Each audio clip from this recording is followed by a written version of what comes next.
மெட்ராஸ் யூனிவர்சிட்டியோட நிதி நெருக்கடின்றது வெறும் இப்போ ஒரு வருஷமோ 2 வருஷத்துக்கு முன்னாடியோ ஆரம்பித்தது கிடையாது.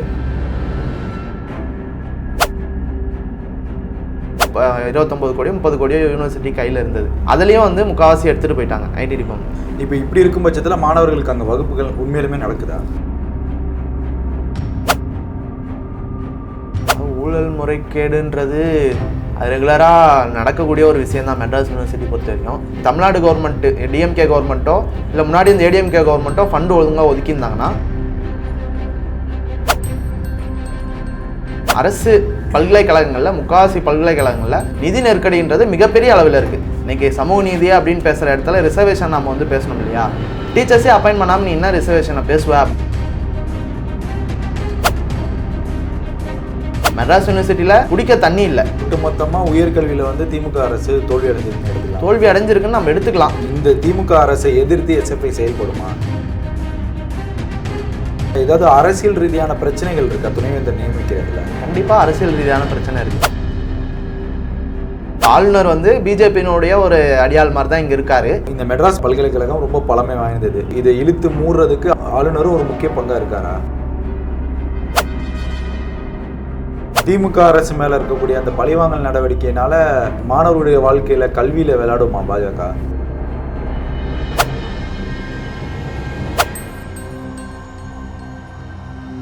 நவரஸ்ட் தமிழ் நேயர்களுக்கு அன்பு வணக்கங்கள். எஸ்எஃப்ஐ மாணவர் அமைப்பின் அருண் நம்மளுடன் இணைந்திருக்கிறார். வணக்கம் சார். மெட்ராஸ் யூனிவர்சிட்டி சம்பந்தமான தகவல் வந்து நீண்ட நாட்களாகவே இருக்குது. ஆனால் இப்போ சிறிது நேரங்களுக்கு முன்பு வந்து செய்திகள் தொலைக்காட்சியில் வந்ததுக்கப்புறம் மிகப்பெரிய செய்தியாகவே மாறி இருக்கு. மெட்ராஸ் பல்கலைக்கழகத்தில் என்ன நடந்துட்டுருக்கு, ஏன் இவ்வளோ நிதி நெருக்கடிக்கு ஆளாகக்கூடிய காரணங்கள் என்ன? நம்ம மெட்ராஸ் யூனிவர்சிட்டியோட நிதி நெருக்கடின்றது வெறும் இப்போ ஒரு வருஷமோ 2 வருஷத்துக்கு முன்னாடியோ ஆரம்பித்தது கிடையாது. 2017 அப்புறம் ஸ்டேட் கவர்மெண்ட் அன்றைக்கி இருந்த ஏடிஎம்கே கவர்மெண்ட்டில் இருந்து அதே போல் இன்றைக்கி இருக்கக்கூடிய ஒன்றிய பிஜேபி கவர்மெண்ட் வரைக்கும் எல்லாருக்குமான ஒரு லிங்க்குன்றது இந்த நிதி நெருக்கடியில் இருக்குது அப்படின்றத நம்ம சொல்ல வேண்டியது இருக்குது. ஏன்னா அதாவது 1900களில் ஆடிட்டிங் அப்ஜெக்ஷன்ற இது ஆரம்பித்ததுலேருந்து இப்போ வரைக்கும் கிட்டத்தட்ட 4000 ஆடிட்டிங் அப்ஜெக்ஷன் இருக்குது. அதுக்காக நான் உங்களுக்கு ஃபண்டை கட் பண்ணுறோம், அந்த ஆடிட்டிங் அப்ஜெக்ஷனை முடிங்கன்னா உங்களுக்கு ஃபண்டு ரிலீஸ் பண்ணுறோம் அப்படின்ற ஒரு காரணத்தை சொல்லி ஃபண்டை வந்து ஸ்டேட் கவர்மெண்ட்டும் ஒரு பக்கம் குறைக்கிறாங்க. இன்னொன்று யூஜிசி மூலியமாக யூனிவர்சிட்டிக்கு வர வேண்டிய ஃபண்டை சென்ட்ரல் கவர்மெண்ட் வந்து கட் பண்ணுறாங்க. இந்த மாதிரியான ஃபண்ட்ஸை குறைக்கிறதால இன்னொரு மாற்று வழியில் என்ன யோசிக்கிறாங்கன்னா, யூனிவர்சிட்டிஸில் டிஸ்டன்ஸ் எஜுகேஷனை வந்து உருவாக்கி அதில் வந்து ஃபண்ட்ஸை நம்ம வந்து கிரியேட் பண்ணிக்கலாம் அப்படின்ற ஒரு மைண்ட் செட்டில் இருந்தாங்க. அதில் கொஞ்ச நாள் வந்து அந்த ஃபண்ட்ஸை வச்சு யூனிவர்சிட்டியில் டிஸ்டன்ஸ் எஜுகேஷனுடைய ஃபண்ட்ஸை வச்சு யூனிவர்சிட்டியை ரன் பண்ணுறதுக்கான ஒரு நடைமுறைகள்ன்றது கொண்டு வரதுக்காக ட்ரை பண்ணாங்க. அதுவும் கொஞ்ச நாள் போச்சு. அதுலேயும் இப்போ என்னென்னா அட்மிஷன்ஸ் வந்து முழுக்க குறைஞ்சிருச்சு. டிஸ்டன்ஸ் எஜுகேஷனில் ஒரு குறிப்பிட்ட ஜியாகிரபிக்கல் ரெகுலேஷன்ஸை வந்து கொண்டு வரதால் ஒரு சில பக்கத்தில் இருக்கக்கூடிய மாவட்டங்கள்லேருந்து தான் அட்மிஷன்ஸ் வந்து வரணும், அதர் ஸ்டேட்ஸ்லேருந்துலாம் வரக்கூடாது அப்படின்ற மாதிரி நிறைய ரெகுலேஷன்ஸ் வந்து மாற்ற டிஸ்டன்ஸ் எஜுகேஷனுடைய அட்மிஷனும் வந்து குறைஞ்சிருச்சு. அப்போது என்னென்னா அந்த ஃபண்ட்ஸுன்றது யூனிவர்சிட்டிக்கு மிகப்பெரிய ஒரு அடியாக தான் இருக்குது. கவர்மெண்ட்டும் ஃபண்டு கொடுக்கல. இன்னொன்று வந்து மெட்ராஸ் யூனிவர்சிட்டினா தான் சொந்தமாக வந்து ஃபண்டு கிரியேட் பண்ணணுன்றதும் கவர்மெண்ட் சொல்கிறாங்க. டிஸ்டன்ஸ் எஜுகேஷனுடைய ஃபண்டும் வரமாட்டிருக்கு. ஆடிட்டிங் அப்ஜெக்ஷன் மூலிமா கொடுக்க வேண்டிய ஃபண்டும் கொடுக்கலன்ற பட்சத்தில் மெட்ராஸ் யூனிவர்சிட்டிக்கான நிதி நெருக்கடின்றது ரொம்ப மோசமான நிலைமைக்கு தான் போயிட்டுருக்கு. இன்னமும் போகிறதுக்கான நிறைய வாய்ப்புகள்ன்றது இருக்குது. லாஸ்ட் இயர் வந்து ஐடி டிபார்ட்மெண்ட்டு எல்லா பேங்க் அக்கௌண்ட்டையும் சீஸ் பண்ணி நீங்கள் வந்து எங்களுக்கு ஃபைன் அமௌண்ட் கட்டணும், உங்களுக்கு வந்து அதாவது கவர்மெண்ட் இன்ஸ்டியூட்னா அதுவும் எஜுகேஷன் இன்ஸ்டியூட்டுக்கு வந்து ஐடியில் வந்து ஒரு சில ரெகுலேஷன்ஸ் இருக்குது, இதுதான் நீங்கள் டேக்ஸ் கட்ட வேணான்றது. அதனால் 50+% வந்து அமௌண்ட்டு கவர்மெண்ட் வந்து உங்களுக்கு ஸ்பான்சர் பண்ணுது அப்படின்னா நீங்கள் வந்து ஃபண்டு இது டேக்ஸ் கட்ட வேண்டாம், டேக்ஸ் கட்டுறதுல ரெஸ்ட்ரிக்ஷன்ஸ் வந்து லூஸ் பண்ணுறோம் அப்படின்றதெல்லாம் வந்து ரெகுலேஷனில் இருக்குது. இந்த ஆடிட்டிங் அப்ஜெக்ஷனால் யூனிவர்சிட்டி சொந்தமான நிதியை தான் வாங்கி எடுத்துக்க முடியும் அப்படின்ற சொன்ன ஒரு இடத்துல இருந்து யூனிவர்சிட்டியோடைய சொந்த நிதியை தான் வந்து எடுத்து செலவு பண்ணுமோ அந்த ஆண்டிற்கான செலவில் 50%க்கு மேலே யூனிவர்சிட்டியை வந்து செலவு பண்ணுறாங்க. அப்போது ஐடி டிபார்ட்மெண்ட்டும் வந்து நீங்கள் கவர்மெண்ட் இன்ஸ்டியூட்டுக்கு அந்த ரெகுலேஷன் கீழே நீங்கள் வரல, உங்களுக்கு நாங்கள் டேக்ஸ் எவ்வளோ டேக்ஸ்லாம் போடுறோம், இந்த டேக்ஸை நீங்கள் கட்டுங்க அப்படின்னும் போது யூனிவர்சிட்டிக்கிட்ட டேக்ஸ் கட்டுறதுக்கு ஃபண்டு கிடையாது. அது ஃபைன் போட்டு அது நூற்றுக்கணக்கான கோடி வரைக்கும் வந்து நீங்கள் பாக்கி கட்டணுன்ற லெவலுக்கு வந்து ஐடி டிபார்ட்மெண்ட்லாம் சொல்லிட்டாங்க. அந்த ஐடி டிபார்ட்மெண்ட் சொல்கிறதுக்கு முன்னாடி ஒரு 29 கோடியோ 30 கோடியோ யூனிவர்சிட்டி கையில் இருந்தது. அதுலேயும் வந்து முக்கால்வாசி எடுத்துகிட்டு போயிட்டாங்க ஐடி டிபார்ட்மெண்ட். இப்போது யூனிவர்சிட்டியில் ஃபண்டே கிடையாதுன்றது தான் உண்மையான நிலவரமாக இருக்குது. இப்போ ₹1 கூட இல்லாத நிலைமையில் மெட்ராஸ் யூனிவர்சிட்டி இருக்கா? ₹1 பர்மனன்ட் ஸ்டாஃப்ஸுக்கு சம்பளம் போடுறதுக்கு கூடயும் ரொம்ப கஷ்டமான ஒரு சூழ்நிலையில தான் யூனிவர்சிட்டி ரன் ஆகிட்டு இருக்கு.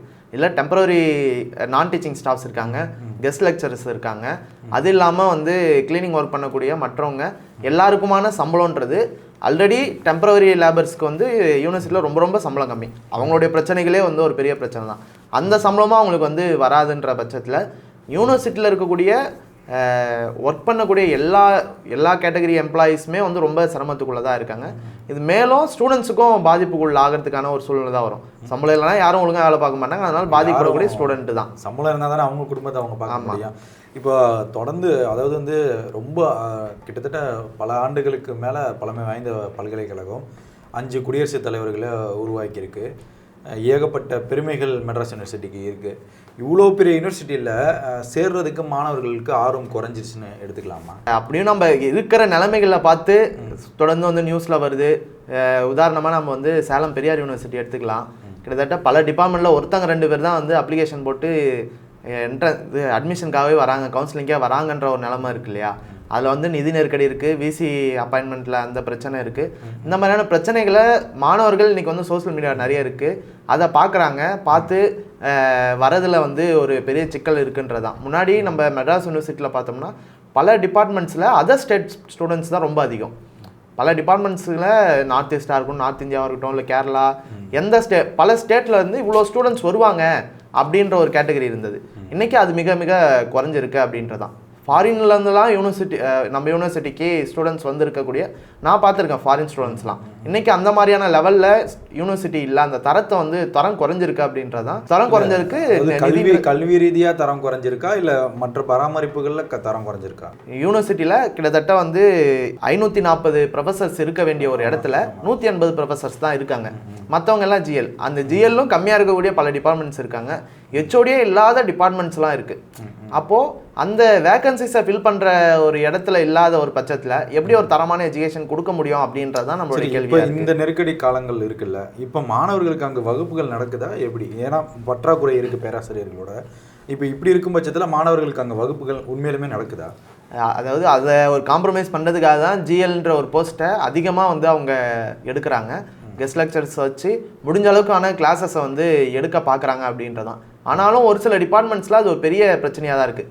ஜிஎல்ஸ் வந்து அவங்களுக்கு சரியாக சம்பளம் வராமல் அவங்க அந்த போஸ்டிங் எங்களுக்கு வேண்டாம், அதுக்கு நான் ப்ரைவேட் காலேஜஸ்லாம் போய் நான் வந்து வேலைக்கு பார்த்துப்பேன், எனக்கு இங்கே வந்து மாதம் சம்பளம் வரமாட்டிருக்கு, 2 மாதம் 3 மாதம் சேர்த்து சம்பளம் போடுறாங்க அப்படின்னும் போது அதுலேயும் ஒரு சில பாதிப்புகள் இருக்குது. ஆனால் மோஸ்ட் ஆஃப் தி டிபார்ட்மெண்ட்ஸில் ஜிஎலை வச்சு மெயின்டைன் பண்ணுறாங்க தான்.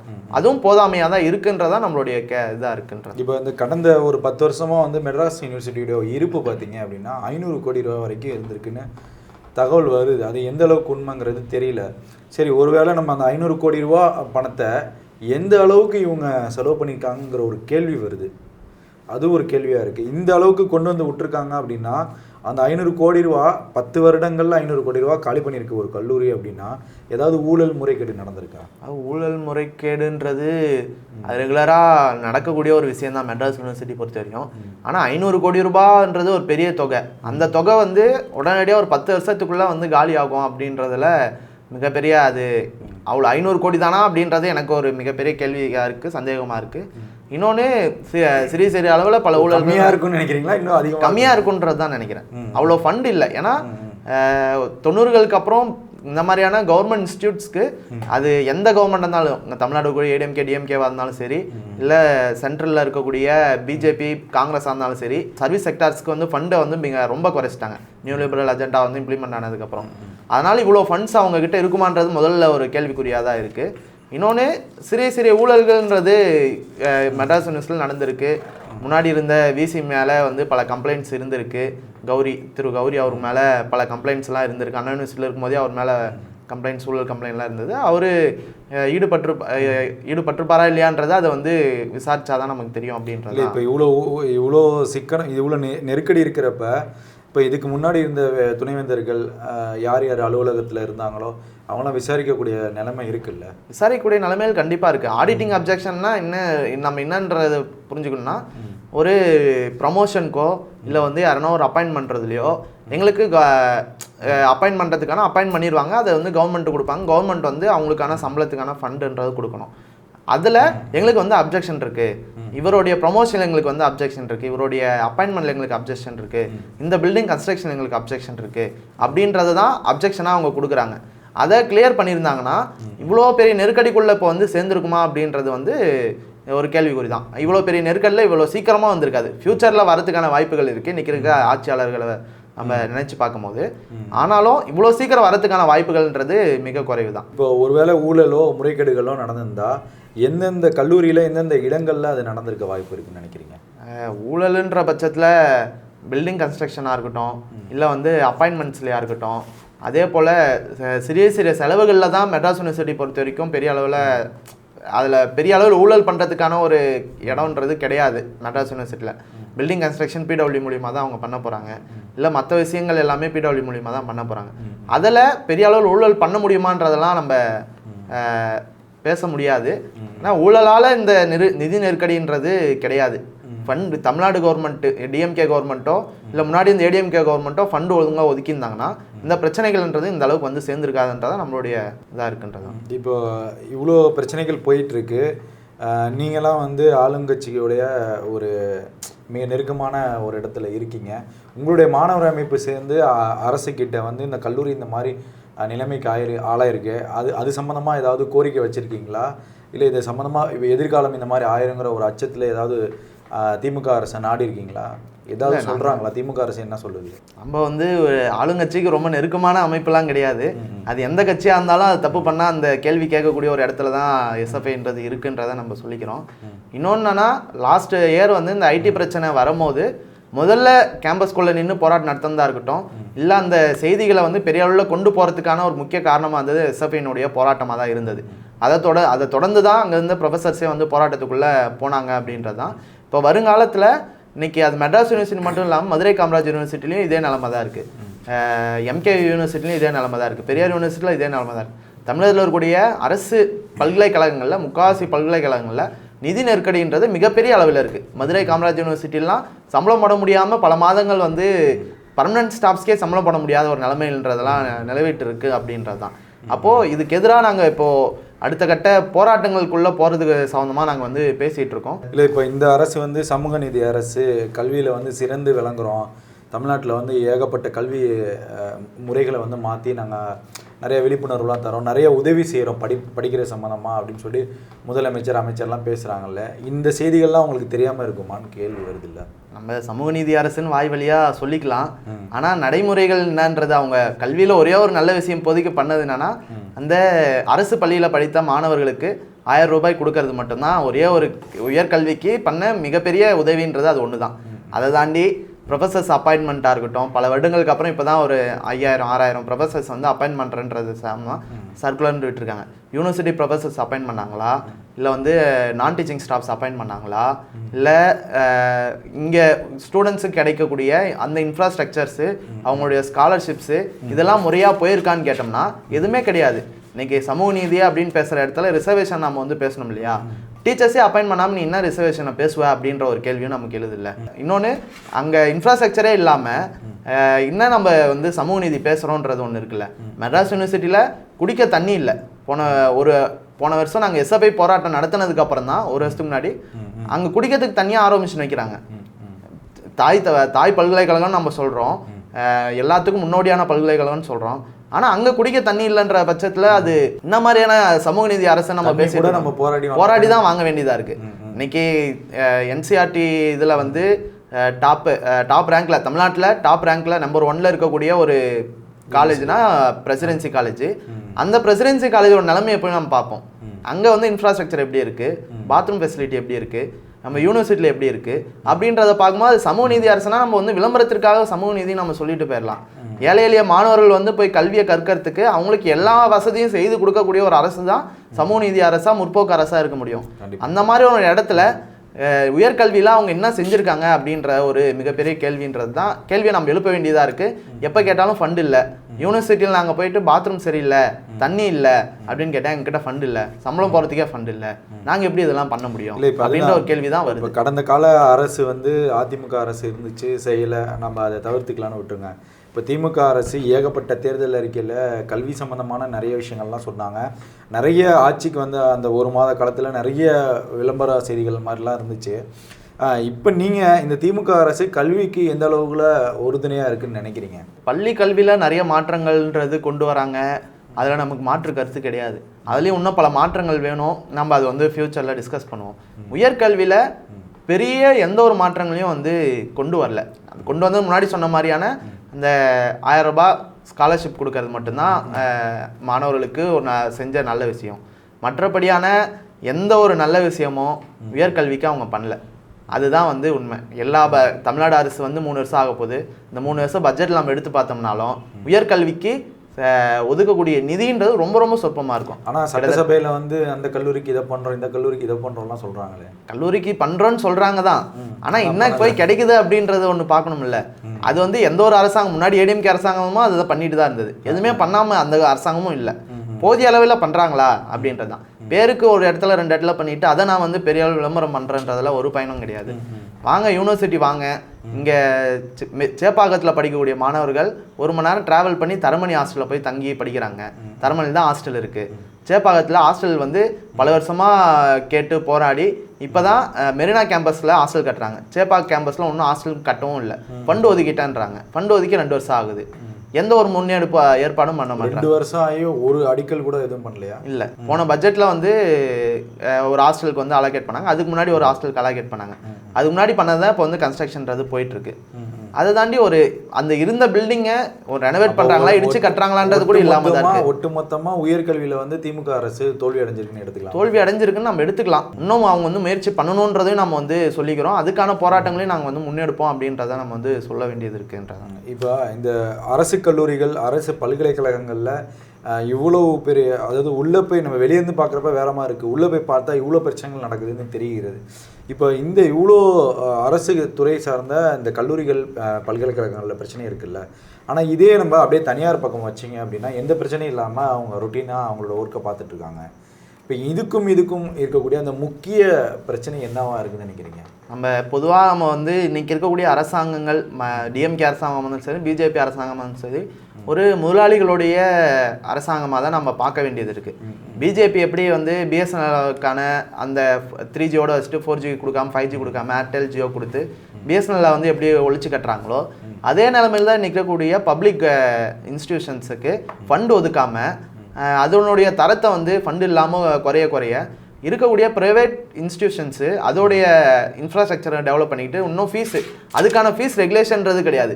இன்னைக்கு கவர்மெண்ட் ப்ரைவேட் ஸ்கூல்ஸ்க்கு இருக்கக்கூடிய ஃபீஸ் ரெகுலேஷனு ப்ரைவேட் காலேஜஸ்க்கு ஃபீஸ் ரெகுலேஷன் கிடையாது. அவன் என்ன கோர்ஸ் வேணாலும் எடுத்துக்கலாம். புதுசாக வந்து நிறைய கோர்ஸை வந்து புதுசாக ஏஐ சம்மந்தமாக இன்னமும் வந்து டெக்னாலஜி டெவலப் ஆக அதுக்கேற்ற மாதிரியான கோர்சஸை வந்து கொண்டு போயிட்டுருக்காங்க. அந்த கோர்சஸ் தாய் பல்கலைக்கழகமான மெட்ராஸ் யூனிவர்சிட்டிலையும் கிடையாது, கவர்மெண்ட் காலேஜஸ்லையும் கிடையாது, ஆனால் ப்ரைவேட்டில் இருக்கும். அதை ஏன் கொண்டு வர மாட்டிருக்கன்றது தான் நம்ம வந்து கேட்குறோம். நீ கவர்மெண்ட் காலேஜஸ்க்கு ஃபண்டு ஒழுங்காக ஒதுக்குற, கவர்மெண்ட் யூனிவர்சிட்டிஸ் ஃபண்டு ஒழுங்காக ஒதுக்குறீங்கன்னா ப்ரைவேட் கேம்பஸ் ஏன் வளரப்போகுது, அவங்க ஏன் வந்து இவ்வளோ பெருசாக வரப்போகிறாங்க அப்படின்ற ஒரு கேள்வி இருக்குது. அதில் ஒரு முக்கிய இன்னொன்று நம்ம பார்க்க வேண்டியது இருக்குன்னா, நம்ம பல எம்எல்ஏஸ் பல மினிஸ்டர்ஸ் வந்து அவங்க தான் காலேஜ் நடத்துகிறாங்கன்ற பட்சத்தில் அது பெரிய டிஃப்ரென்ஸ் ஒன்றும் இருக்காது. அவங்க சம்பாதிக்கிறதுக்காக இங்கே வந்து பணம் கொடுக்காமல் இருக்காங்களோ அப்படின்ற கேள்வி தான் எழுப்புதுன்றது நம்ம சொல்லுகிறோம். இல்லை, அதுதான் நான் கேட்குறேன். இப்போ அமைச்சர்களுக்கு வந்து நிறைய கல்லூரிகளுக்கு, ஒரு எம்எல்ஏக்கு கல்லூரிகள்லாம் இருக்குல்ல, இப்போ அரசு வந்து அவங்களுக்கு தான் அந்த முக்கியத்துவம் கொடுக்குதான்னு ஒரு இந்த அரசு சொல்கிறேன், திமுக அரசு இல்லை அந்த அரசு முக்கியத்துவம் கொடுக்குறாங்கன்றது இல்லை. இதுக்கான முக்கியத்துவம் கொடுக்கலன்னா அவங்க வந்து வேற எதுக்கும் கொடுக்க வேண்டாம், ஆட்டோமேட்டிக்காக ப்ரைவேட் வந்து வளர்ந்துட்டு போயிடுவான். கவர்மெண்ட்டுக்கான முக்கியத்துவம் கொடுக்கறதில்ல. அவங்க தன்னுடைய கட்சிக்காரர்கள், தன்னுடைய அமைச்சர்கள் நல்லா வளரணும்னு சொல்லி தான் இந்த அரசு கல்லூரிகள், அரசு பல்கலைக்கழகம் ஒதுக்கப்படுதான்னு நான் கேட்குறேன் உங்ககிட்ட. அது நம்ம அப்படியும் சொல்லிட முடியாது, ஆனால் அப்படியும் இருக்கலாம். நம்ம வந்து அது முதல்வர் ஸ்டாலின்கிட்ட தான் நம்ம போய் கேட்க வேண்டிய கேள்வியாக இருக்கும். ஆனால் நீங்கள் என்றைக்குமே government colleges and universities fund ஒதுக்கல்னா அது ப்ரைவேட்டுக்கு தான் போய் சேரும், ப்ரைவேட்டோடைய நலனுக்காக தான் போகுன்ற பட்சத்தில் அந்த ப்ரைவேட் நடத்தக்கூடிய மினிஸ்டர்ஸ் எம்எல்ஏஸ்க்கு தான் அது பலனாக போய் சேரும் அப்படின்றத எங்களுடைய ஸ்டாண்டு. அதில் வந்து நாங்கள் ஸ்ட்ராங்காக இருக்கோம். இருந்தாலும் அவர் வேணும்னே பண்ணுறாரா, பிஜேபி அரசாங்கம் எப்படி பண்ணுதோ அதே மாதிரி இவரும் பண்ணுறாரா அப்படின்ற ஒரு கேள்வியை நம்ம வந்து அவர்கிட்ட போய் தான் இது பண்ணோம். ஏன்னா இன்னைக்கு சூழ்நிலைகள் வந்து தொடர்ந்து திமுக அரசுக்கு எதிராகவே இருக்குது. எஸ்எஃப்ஐ வந்து உயர்கல்வித்துறையில் திமுக அரசு தோல்வி அடைஞ்சிருக்கு, நீங்கள் ஒத்துக்கிறீங்க. அதே போல் இப்போ இந்த திமுக அரசை எதிர்த்து எஸ்எஃப்ஐ செயல்படுமா? கண்டிப்பாக செயல்படும். எலெக்ஷன் முன்னாடியும் லாஸ்ட் அகாடமி இயர்லேயும் எஸ்எஃப்ஐ வந்து கல்வியில் இருக்கக்கூடிய எல்லா பிரச்சனைகளுக்கு எதிராகவும் தமிழக அரசுக்கு எதிராக வந்து போராட்டம் நடத்தியிருக்கோம். இப்போயும் வந்து தூத்துக்குடியில் ஒரு காலேஜில் ஃபீஸ் அதிகமானதுக்காக போராட்டம் நடத்தி எங்களுடைய மாணவர்கள் சஸ்பெண்ட் டிஸ்மிஸ் வரையும் ஆயிருக்காங்க. அதே கவர்மெண்ட்டுக்கு எதிராக தான் இன்றைக்கி அங்கே முழுக்கத்தை எழுப்பிக்கிட்டு அங்கே போராட்டத்தில் இருக்காங்க. கூடிய விரைவில் இந்த யூனிவர்சிட்டி பிரச்சனைகளுக்கான போராட்டங்களையும் நாங்கள் எடுப்போம். அரசு கல்லூரிகளில் இருக்கக்கூடிய பிரச்சனைகளுக்காகவும் போராட்டங்களை வந்து வருங்காலங்களில் முன்னெடுப்போம் அப்படின்றதால நாங்கள் வந்து உறுதியாக இருக்கோன்றது தான். இப்போ ஒரு 11 கிட்டத்தட்ட ஒரு வருஷமே வச்சுக்கலாம். ஒரு வருஷமாகவே வந்து துணைவேந்தர் வந்து நியமிக்கப்படல மெட்ராஸ் யூனிவர்சிட்டிக்கு. இதில் இருக்கக்கூடிய முக்கிய காரணம் என்ன? ஏதாவது அரசியல் ரீதியான பிரச்சனைகள் இருக்கா துணைவேந்தர் நியமிக்கிறதுல? கண்டிப்பாக அரசியல் ரீதியான பிரச்சனை இருக்குது. ஆளுநர் வந்து நான் தான் தேர்ந்தெடுக்கப்பட்ட முதலமைச்சர்ன்ற லெவலில் வந்து அவர் ஒரு பக்கம் பண்ணிகிட்ருக்காரு. இன்னொன்று மக்களால் தேர்ந்தெடுக்கப்பட்ட முதலமைச்சரை அவர் வந்து பெருசாக கண்டுக்கிறது கிடையாது.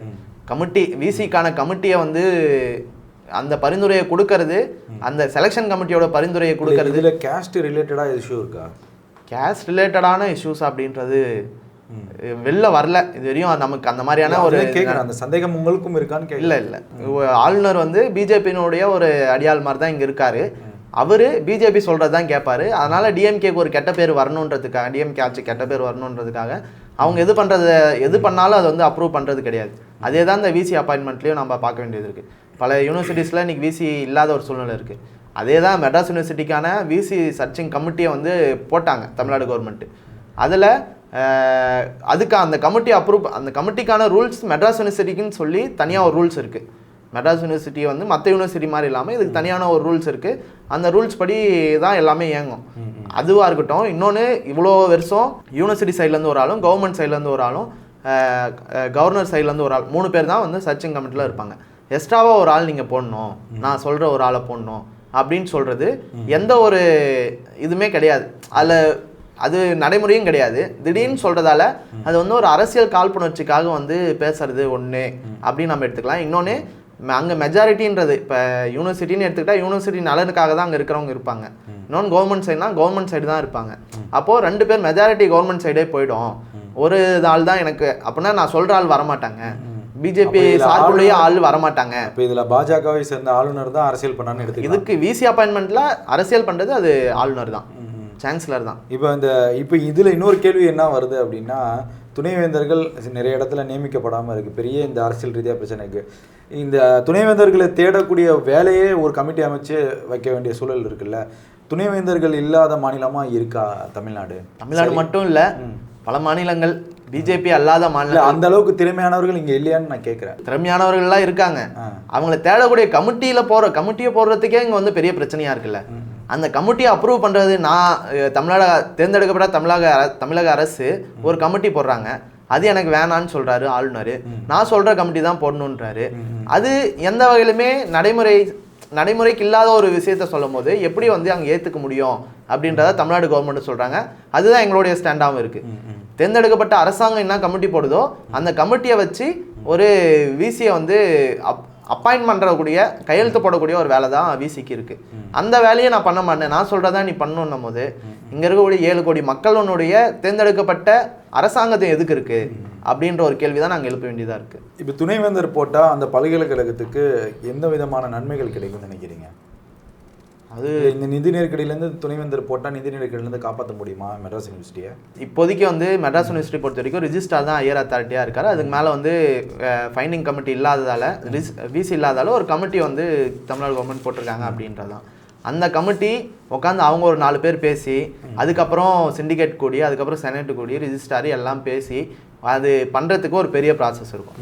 இதே விசி அங்கே அந்த இடத்துல இருந்தாருன்னா அவர் தான் ஹையர் அத்தாரிட்டி. யூனிவர்சிட்டிஸ்க்கு விசி தான் ஹையர் அத்தாரிட்டி. அந்த விசி வந்து டைரெக்டாக போய் ஹையர் எஜுகேஷன் மினிஸ்டரை பார்க்கலாம், கவர்னரை பார்க்கலாம், இல்லை வந்து இன்னும் சென்ட்ரல் கவர்மெண்ட்டில் இருக்கக்கூடிய அபிஷியல்ஸாக பார்க்கலாம், எங்கே வேணாலும் பார்த்து ஃபண்டுக்கு வந்து பேச முடியும். ஆனால் ரிஜிஸ்டார் போனால் விசிக்கான ஒரு ஸ்பேஸ் வந்து ரிஜிஸ்டாருக்கு இருக்காது எந்த ஒரு இடத்துக்கு போனாலும். அப்போது அந்த விசின்றது எல்லாத்துக்குமே தேவை. இப்போ மெட்ராஸ் யூனிவர்சிட்டியில் ரிசல்ட் இல்லை, இன்னும் பேஜி இது தேர்ட் இயர்க்கான ரிசல்ட் இல்லை, மார்க் ஷீட்ஸ் வந்து 2 வருஷத்துக்கான மார்க் ஷீட் வந்து இன்னும் கொடுக்காம இருக்காங்க. 2 வருஷத்துக்கு முன்னாடி முடித்தவங்களுடைய மார்க் ஷீட் இப்போ தான் தராங்க. அப்போது இவ்வளோ பிரச்சனைகள் இருக்குது. இன்றைக்கி ஃபாரின் போகணும் இல்லை வந்து ஹையர் ஸ்டடீஸ் போகணும் அப்படின்னா அதுக்கு எனக்கு வந்து மார்க் ஷீட்ஸ் தேவை. அது கொடுக்கணுன்னா என்ன சொல்கிறாங்கன்னா விசி இல்லை, ரிஜிஸ்டார் மட்டும் எவ்வளோதான் பார்க்க முடியும் அப்படின்ற ஒரு கேள்வி தான் அட்மினிஸ்ட்ரேஷன்லேருந்து வருது.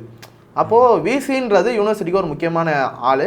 அவர் கண்டிப்பாக இருந்தால் மட்டும்தான் யூனிவர்சிட்டி அந்த ஒரு ஸ்ட்ரக்சரில் வந்து ரன் ஆகுன்றது தான் நம்மளுடைய. கல்வி நிலையங்கள் வந்து மாணவர்களுக்கு அதிகமாக அடுத்த கட்ட வாழ்வாதாரத்தை நோக்கியும் அவர்களுடைய வாழ்க்கையை நோக்கியும் போகிறதுக்கு தான் இந்த கல்வி ரொம்ப இம்பார்ட்டன்ட். இந்த கல்வியை கொடுக்கறதுல முக்கிய பங்கு வந்து அரசுக்கு இருக்குது. அரசுக்கு எந்த அளவுக்கு பங்கு இருக்கோ அதே பங்கு ஆளுநருக்கும் இருக்குது.